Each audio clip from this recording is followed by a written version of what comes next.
Today is the 59th anniversary of Muhammad Ali becoming the heavyweight champion of the world. Cassius Clay was born in Louisville, Kentucky in 1942, and by the time he was 18, he'd won over 100 amateur fights. He'd also won a gold medal in the Summer Olympics and the Golden Gloves title. Despite his early success and his undeniable talent, he was listed as the 8-1 underdog when he stepped into the ring with Sonny Liston. Prior to the fight, 22-year-old Cassius promised to float like a butterfly and sting like a bee, knocking out Sonny in the 8th round.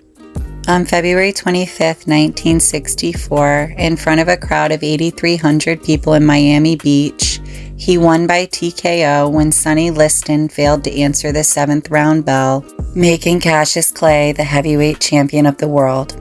To celebrate his win, he went to a party in Miami Beach where he spent some time with Malcolm X, and a few days later, he announced that he was joining the Nation of Islam and changing his name to Muhammad Ali. He defended his title 9 times before it was stripped from him when, as a Muslim, he became a conscientious objector and refused to join the army. He was sentenced to 5 years in prison under the Selective Service Act, but was allowed to remain free while he appealed his case.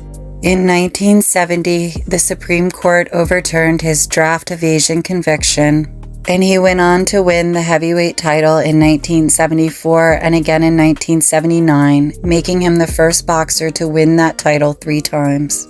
Though he technically retired in 1979, he would go on to additional fights in the early 80s until he was diagnosed with Parkinson's in 1984, effectively ending his boxing career forever. In 2005, he was awarded the Presidential Medal of Freedom, with George W. Bush calling him a man of peace and the greatest of all time. Sadly, Muhammad Ali passed away on June 3, 2016, at the age of 74, but he remains to this day one of the greatest boxers to ever step into the ring. Be sure to follow if you'd like to see tomorrow's Today in History.